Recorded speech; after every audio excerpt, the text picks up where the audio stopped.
Your Jeep is doing things that will drive you insane, and you probably think you're stuck with them. Constant screen pop-ups, lights turning on when you don't want them, doors unlocking by themselves, and that engine shut-off at every red light. Today, I'm showing you the most annoying Jeep features and how to shut them off for good. Number 13. Weather alerts that take over your screen. You're driving home from work. The music's going, the kids are quiet in the back, the climate is finally dialed in. Out of nowhere, your whole Uconnect screen flashes red. A weather alert is blocking the entire display, warning you about a tornado 4 states away. You hit OK to clear it. 3 minutes later, the same alert is back, and it keeps coming back the rest of the drive home. This is the SiriusXM TravelLink weather alert system. Every Jeep with the touchscreen radio since 2019 does this. The screen treats every weather warning like the sky is falling in your driveway. 2 ways to fix it. Method 1. Hit apps on your Uconnect screen, then TravelLink, then weather, then alerts. Turn off severe weather notifications and storm tracker warnings. That alone kills around 90% of the pop-ups. Method 2. If your year hides those toggles, cancel the SiriusXM TravelLink subscription itself. Your music still streams and your maps still work. You only lose the screen takeover that interrupts you every 20 minutes on a road trip. I had a customer last summer with a 2022 Grand Cherokee Limited. He drove 90 minutes to my shop ready to trade the truck in over this one feature. 5 minutes in the apps menu, and he drove home a happy man. But the next one nearly ruined a family camping trip in Vermont. Number 12. Headlights that light up the campsite. It's 2 in the morning at a state park in the middle of nowhere. The sky is so dark you can't see your own hand. Your wife and kids are asleep in tents 20 feet from the truck. You walk over to grab a flashlight, hit unlock on the fob, and the headlights blast on like a stadium. 2,000 lumens straight into your neighbor's tent. The dome light fires too. The whole campground is suddenly awake. Jeep calls this illuminated approach. The idea sounds helpful in a parking garage. The execution at a quiet campsite is brutal. If your truck has the EVIC menu or modern Uconnect, the fix takes 30 seconds. Hit Settings, then Lights, then Illuminated Approach, and set it to off. Some years let you choose 30, 60, or 90 seconds, but if you camp a lot, just kill it. On older Wranglers without that menu, the dealer can disable it through their FCA scan tool. Taser JL or JScan handle it on JL models in 10 minutes flat. I had a JL owner from Vermont who drove 2 hours to my shop just for this. He took his kids camping every August, and he was tired of waking 40 other campers when he grabbed something from his Jeep. But this next headlight problem can't be turned off no matter how hard you try. Number 11. Daytime running lights you can't kill. Your Jeep's headlights are on every time the engine is running. At noon on a sunny day, they're on. Sitting in your driveway in July, they're on. Parked at a drive-in movie watching a film with the engine running, they're still on. There's no switch on the headlight dial that kills them. Jeep wired the daytime running lights straight into the body control module, so the main beams or LED accent strips fire anytime the truck is in run mode. Forum threads going back to 2018 ask the same question. There's no factory off switch on most trims. 2 real fixes for this. Method 1. On Grand Cherokees with Uconnect, head to Settings, then Lights, then uncheck Daytime Running Lights. That works on a lot of WK2 and WL trims from 2014 forward. Method 2. The parking brake trick. Set your parking brake before you start the engine. The DRLs stay off until you release it. This works at drive-ins or when you're warming the truck in the garage. For permanent off across all driving conditions, you need an aftermarket programmer or a body control module flash through a shop with FCA software. About $100 and an afternoon. But this next one, a lot of owners drive past for years without knowing it's adjustable. Number 10. Doors that lock and unlock by themselves. You pull out of the driveway and the doors lock themselves. You park at the gas station and one door unlocks. You grab the inside handle to step out and the rest unlock too, all 4 of them, in a parking lot you've never been to. Your Jeep is making decisions about who can get in or out, and a lot of owners drive around for years not knowing this is even adjustable. It was always adjustable. The factory default was picked for a generic customer who wants everything handled automatically. If you want lock at speed, but no unlock at park, you can set that. If you want 0 auto locking, you can set that too. If you want only the driver's door to unlock instead of all four flying open in a sketchy lot at night, that's also a setting. On Uconnect models from 2014 forward, hit Settings, then Doors and Locks. You'll find Auto Door Locks, Auto Door Unlocks, and Driver Door Unlock first. Toggle whatever drives you crazy. I had a Cherokee owner last winter, a single mom from Pittsburgh. All four doors unlocked when she put it in park at gas stations late at night. 40 seconds in Uconnect. Now, only her door unlocks. She told me she felt safer the same day, but this next one nearly drove a retired Texas rancher to put a hammer through his dash. Number 9. Seatbelt chime that drives you crazy. You're moving the truck 6 feet to wash it. You're rolling down a forest road at 5 miles per hour. You're checking fences on your own farm in the morning. The chime fires every single time. Then it gets louder. Then it gets even louder. Jeep built this thing to escalate on purpose, on the assumption that the longer you stay unbuckled, the more aggressive the warning needs to get. I had a Wrangler customer last spring, a retired rancher from El Paso. He told me the chime on his JL almost made him put a hammer through the dash on day 3. He'd been driving trucks for 50 years on his own land. The fix is free and takes 90 seconds. Sit in the driver's seat with the truck off. Buckle the seatbelt all the way. Press the start button twice without touching the brake. Wait for the seatbelt warning light to disappear. Then unbuckle and rebuckle the belt 3 times within 10 seconds, ending buckled. Press start one more time to shut the truck off. You'll hear a single confirmation chime when it works. The dash light still glows when you're not buckled, so you stay safe and legal. The chime is gone forever. If your truck refuses the manual sequence, JScan handles it through the body control module in 2 minutes. But the next one holds your brakes hostage on the smallest hill you can find. Number 8. Brakes that lock on a tiny hill. You stop at a red light on a slight slope. You take your foot off the brake to give it gas. The truck just sits there for 2 full seconds, like it's frozen in place. The system is holding the brakes for you, even though you're a grown adult who never asked for that kind of help. Jeep calls it HSA, short for Hill Start Assist.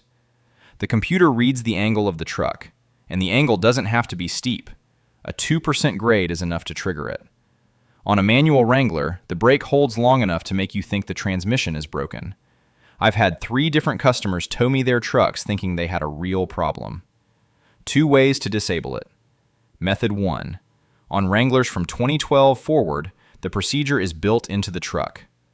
Engine off, vehicle in park or neutral, wheels straight. Push the start button to run mode without starting the engine. Press and hold the brake hard. Turn the steering wheel 1 full turn left, then right, then left again. Now release the brake and shut the truck off. HSA is now disabled. Method 2. FCA scan tools or programmers like Taser or JScan let you toggle it through the ABS module. Permanent off, takes 30 seconds. But the next one wakes up your whole neighborhood every single morning. Before we keep going, if your Jeep's already doing stuff like this, the last thing you want is expensive repairs on top of it. I built a step-by-step maintenance system that helps you avoid all of that. Links in the description if you want to check it out. Number 7. Horn chirp that wakes the whole block. You walk out to the truck at 6 in the morning. You hit the lock on the fob. The horn fires loud enough to wake every dog within 3 blocks. Sometimes it chirps a second time on unlock for good measure. The whole street knows the moment you locked your Jeep. Jeep does give you control over this one, but the menu is buried. On Uconnect screens, hit Settings, then Doors and Locks, then Sound, Horn with Remote Lock. Uncheck that box and the noise stops. Some years let you pick Lights Only, which gives you visual confirmation without the audio alarm. On older Jeeps without Uconnect, the fix is on the key fob itself. Hold the lock button for 4 to 10 seconds. While still holding lock, press and release unlock. Release both buttons together. The chirp toggles off. I had a Gladiator owner last fall whose neighbors had filed 2 formal noise complaints over his morning departures. 45 seconds on the fob. The problem was solved before his coffee was even ready. The next features are the ones owners hate the most, the ones that fight you while you drive. Number 6. Phantom brakes at 70 miles per hour. You're cruising at 70 on the interstate. Nobody is in front of you for 200 yards. Out of nowhere, the truck slams the brakes hard. You drop to 45 in 2 seconds. Cars behind you panic and swerve. Your kids in the back lurch forward against their seatbelts. Nothing was in front of you. The system saw a shadow, an overpass, or a truck merging in the next lane. I had a JL Rubicon owner last year who almost got rear-ended on I-70 because his truck phantom braked over a freeway bridge in Colorado.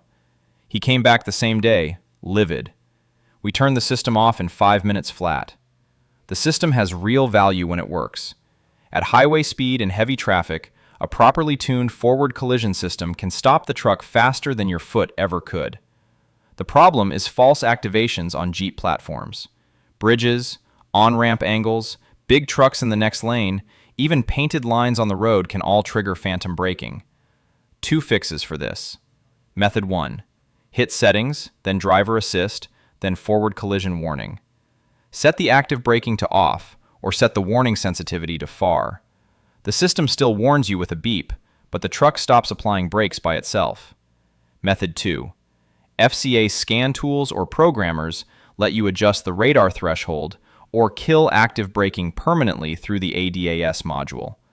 3 minutes from start to finish. But the next one fights your hands on every single curve in the road. Number 5. Steering wheel that fights every turn. You're going around a normal bend in the road. The truck pulls back against your steering wheel. You signal a lane change to pass a slow car, start to move, and the wheel fights you. Owners have called active lane management dangerous on the Grand Cherokee forums, and they aren't wrong about that. The system reads lane lines that sometimes don't exist. On worn pavement or in construction zones, ALM has been documented pulling Jeeps toward curbs. Jeep buried the permanent off switch on most trims. The system resets to on every single ignition cycle. You can hit the button above the screen each time you start the truck. After 3 months of that dance, you start forgetting. Then it grabs the wheel on a back road at 60 and reminds you why you hate it. 2 ways to handle this one. Push the ALM button above the Uconnect screen each drive. Some years remember the setting, most don't. The permanent fix is a Taser JL on Wranglers, J-Scan on modern Jeeps, or Alpha OBD on older platforms. All 3 flash the setting through the ADAS module, so it stays off across ignition cycles. $20 to $50 for a cable. I drove a customer's 2023 Limited around the block once. ALM was fighting the wheel through every curve. I turned it off in the lot. He told me the truck felt different before we got back to the shop. But this next one stops you cold in your own driveway. Number 4. Auto braking that hates your trash can. You're backing out of your garage at 7 in the morning, headed to work. The system reads your trash can 6 feet away as a collision threat. It slams the brakes and the truck lurches hard against your seatbelt. You start the maneuver over from the beginning. The same thing happens on a steep driveway because the angle confuses the rear sensors. ParkSense Rear Braking Assist activates on objects you already see in places you back out of every day. The sensors themselves stay useful, and the beeping warning helps. The automatic brake hit is what owners hate. The truck decides to stop itself when you're already watching everything carefully. The fix is easy. On Uconnect screens, head to Settings, then Safety and Driver Assist. Find ParkSense Rear Braking Assist. Set it to Off. Some years label it Park Assist Active Braking, but it's the same toggle with a different name. The proximity warning still chimes. The visual display still shows you objects on the screen. The truck stops slamming its own brakes in your driveway. That setting sticks across ignition cycles. I had a Grand Cherokee owner last spring whose driveway has a hard right at the bottom. The truck had launched her trash bin twice that month. One toggle in the menu and the problem was solved. Permanently. But this next Jeep doesn't even let you turn it off in the menu. Number 3. Parking brake that locks you out. You're in your driveway, washing the truck on a Saturday morning. You stop the engine, throw it in drive, hop out to grab the hose. The electronic parking brake slams on by itself because the seatbelt sensor read your weight leaving the seat. Now your truck is locked in place by a brake you never set, and you can hear the motor whining as it clamps down. Jeep added auto park after a Grand Cherokee shifter recall in 2016. The system monitors the seatbelt sensor and the seat weight sensor together. The second either reading changes while a door is open, the parking brake fires. It can't be disabled in the Uconnect menu. Forum threads on every JT and JL model year confirm the same thing. Workarounds do exist if you know where to look. Method 1. Doors off mode disables auto park automatically. On Wrangler and Gladiator platforms, unplug the door wiring harness on the driver door. The truck thinks the doors are off, which means no auto park trigger. Method 2. Leave the seatbelt buckled when you step out. Plug a spare male buckle into the female receiver and tuck the strap. The system reads the belt as buckled and no trigger fires. I had a Gladiator owner last summer running a small farm in Ohio. He needed in and out of the truck 20 times a day. Method 1 solved it permanently for him. But this next one made every Jeep owner in America furious in late 2024. Number 2. Pop-up ads at red lights. You're stopped at a red light. The whole screen takes over with an advertisement for a Jeep brand you already own. $1,500 bonus cash. Buy a new Wrangler. Visit your local dealer this weekend. The ad covers the climate controls. The ad covers the navigation. The ad covers the radio entirely. You hit OK to clear it. The truck shows it again at the very next red light. This is real and documented. Reports from Jeep, Ram, and Chrysler owners surfaced in late 2024 and through 2025. Stellantis confirmed they push marketing through the Uconnect system. They acknowledged some owners weren't interested in special offers. Their official solution was to call an 800 number and navigate an automated phone tree to opt out of being advertised to in your own truck. The faster fix is 2 steps. First, in your Uconnect apps menu, look for in-vehicle messages or connected services notifications and disable that toggle. Some years let you turn off all marketing pushes through that one switch alone. Second, call Stellantis customer care directly. Tell them you want to permanently opt out of in-vehicle marketing. They are required to comply with that request. The whole call takes about 12 minutes, and you should get a confirmation reference number before you hang up. You paid for the truck. The truck stops trying to sell you another one. But the number 1 feature is the one every single Jeep owner has a story about. Number 1. Auto stop start that kills your battery. This is the one. Every single Jeep owner alive has a story about it. The engine shuts off at every red light. The system restarts when you let off the brake. Every restart asks oil pressure, the starter motor, the auxiliary battery, and the main battery to do work they were never designed to do dozens of times per day. Jeep installed ESS to qualify for federal CAFE fuel economy credits. The EPA officially ended that credit in early 2025, with the EPA administrator publicly saying the feature was something everyone hates. Yet your truck still has it, still defaults to on every ignition cycle, and still puts wear on parts that cost $1,000 to replace. The auxiliary battery is the real victim of all this. Owners report that small batteries failing at 30,000 miles on Wranglers and Grand Cherokees with ESS active. The main battery follows shortly after. Starters wear out way faster than they should. Turbo bearings on the EcoDiesel and the 2-liter turbo engines get robbed of oil pressure dozens of times per commute. 3 ways to disable it. Method 1. Press the ESS off button on your dash before every drive. The system resets every ignition cycle. Annoying, but at least it's free. Method 2. An aftermarket plug-and-play eliminator like the Smart Stop-Start unit. Costs about $99 at most retailers. Plugs in under the dash in 15 minutes. Remember the off setting forever. This is the most popular fix in the Wrangler community by a country mile. Method 3. JScan or Alpha OBD through the body control module. Permanent disable in software. About $30 for the cable plus the app, and the setting holds across every ignition cycle from then on. I've got a JL Rubicon myself, and the ESS module went in the day I bought the truck. Best $99 I've ever spent on any vehicle in my life. The engine stops shutting off at every light. The auxiliary battery stops dying every other year. The starter stops getting tortured. Your Jeep finally runs the way Jeep should have built it from the factory. So now I'm curious, what's the most annoying feature on your Jeep right now? Or one you already turned off? Drop it in the comments. If this helped you out, hit subscribe. I break this stuff down every week. And there's another video on your screen right now with even more Jeep fixes. Go check that out. I'll see you there.